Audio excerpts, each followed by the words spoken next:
So we are from the ARSC 1550 class at CU Boulder, and this is our student research project conducted on the remote learning format of school due to the COVID-19 pandemic. In our group is Christian Hoagland, Shawn McIntyre, and Sonya Shoup, who made this presentation.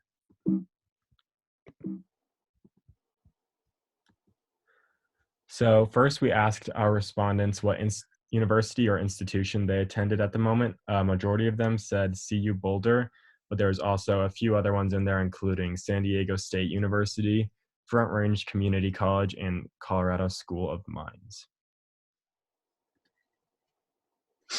One of the first questions we asked students was, do you plan to return to the university for the fall semester of 2020?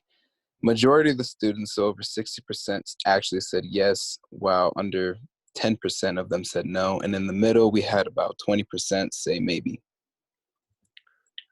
Next, we asked students if their answer to the previous question came as a result of the way that their specific university or institution was currently handling the remote learning situation.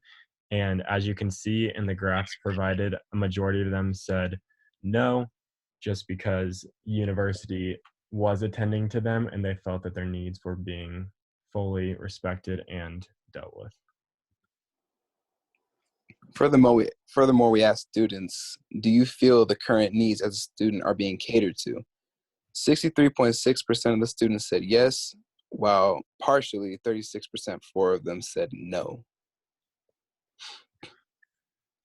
Next, we asked students to type out their answer and give us their current situation and how they feel they're being helped or neglected by the university. A few of the respondents, just listing off a couple that are posted. One said, since I am at home and have easy access to all materials, I feel that CU is helping me as best as they can. That came from a CU Boulder student. Another one said, my professors are relatively understanding, but some are expecting students to have resources that aren't available due to store closures. That's from a co-college student. And another one said, my hands-on classes are obviously not as good quality with this format, but they're pretty good given the circumstances. And that response came from a San Diego State student. After that, we asked students if it would actually be beneficial if their university just completely transferred all their classes to pass-fail. 54.5% of the students said yes, 36.4% of them said maybe, and the other 9.1% said no. Building on that, we asked how students feel that this action of the pass or fail grades would affect them, and if it would benefit them or if it would have a negative effect or not any effect at all. Most of them said that overall pass or fail grades would benefit each student in their own way, just because it generalizes the current situation in a way that they don't stress about their grades as much and focus more on learning the information given the format of the classes, the education, and the information.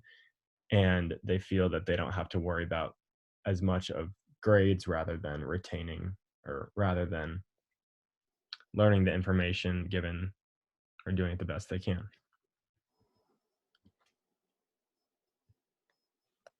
Now, in conclusion, overall, the students are adjusting to their new individual learning situations and environments well. However, with this comes suggestions for improvement. As college-age students, most are aware that the education we are now receiving is almost as good as it gets with the circumstances. Our research indicates that most students dealing with this respect what their institutions are providing and feel their needs have been attended to properly. Certain adjustments such as pass-fail grades would greatly benefit students and their academic achievements as their stress would be limited. Equality for all these students is important in these times of hardship like our current one.